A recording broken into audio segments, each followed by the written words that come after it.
ये सियासत है। कल तक जहां विकास को गिरफ्तार करने पर फोकस था, सरेंडर हो गया तो सियासत वहां पर दिखाई दी। कहा गया कि सब कुछ प्लान वे में कराया गया है सरकार के इशारे पर। लेकिन अब जब वो इनकाउंटर में ढेर हुआ तो एक तरफ पुलिस की थ्योरी पर सवाल है, दूसरा राजनीतिक सवाल भी खड़े हो गए हैं, क्योंकि अक्सर ऐसा होता रहा है इसके पहले भी।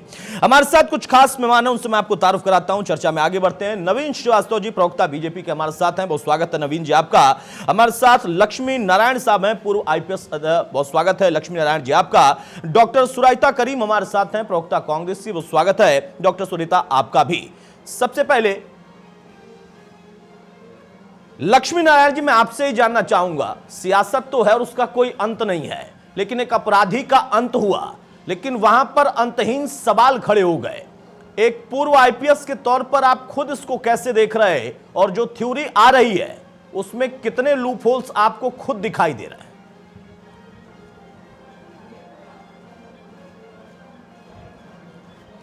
हाँ, देखिए अतुल जी,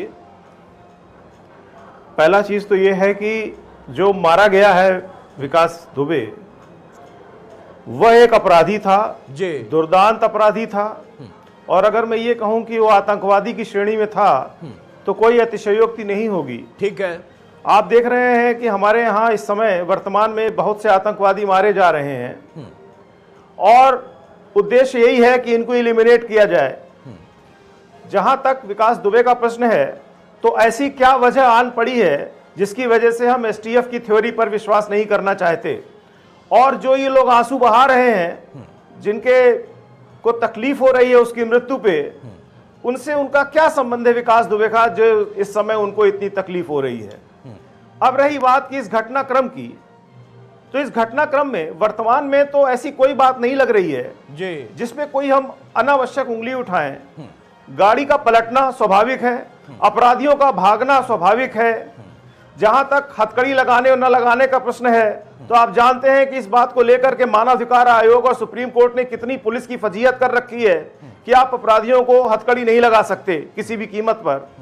किस तरह से अपराधियों का मानवाधिकार हनन होने लगता है तत्काल। तो इन सब परिस्थितियों में देखते हुए पुलिस को भी बहुत ध्यान से और समझ करके काम करना पड़ता है। उसको गाड़ी में लाया जा रहा था, पानी बरस रहा था, कीचड़ था, एक ही सड़क पर जाने कितनी गाड़ियां आप देखते हैं पलटती रहती हैं, जाने कितने लोगों की मृत्यु होती रहती है, जाने कितने घायल होते रहते हैं। तो अगर एसटीएफ की गाड़ी पलट गई तो इसमें इतना हंगामा क्यों? डॉक्टर सुरीता बताइए, एक पूर्व आईपीएस कह रहे हैं कि इतना हंगामा क्यों, वो भी इस तरीके के दुर्दांत आतंकी के लिए।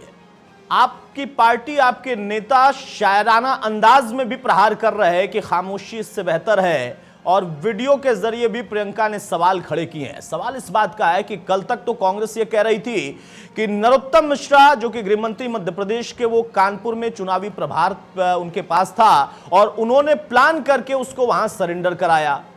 तो क्या अब आज नए सवाल आपने उठा दिए? जब प्लान करके सरेंडर कराया था और बचाने की मंशा थी सरकार की, तो फिर क्यों मरवा देगी सरकार? और एक पूर्व आईपीएस कह रहे हैं कि इसमें आखिर क्यों इस तरीके के पॉइंट्स जनरेट किए जा रहे हैं?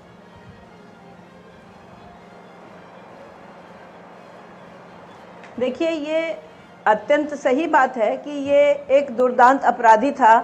इसने हम लोगों के बहादुर पुलिस वालों के ऊपर पूरा प्लानबद्ध तरीके से अटैक किया, उनको जलाने का पूरा कोशिश किया था, जलाने की पूरी तैयारी की थी, अपना सबूत मिटाने की तैयारी की थी जी। और 6 दिन तक जब ये गायब था और इधर से उधर घूम रहा था, तो इसको पकड़ने के लिए तमाम जगह चेक पोस्ट वगैरह लगा के भी हमारी उत्तर प्रदेश की पुलिस इसको मध्य प्रदेश जाने से रोक नहीं पाई।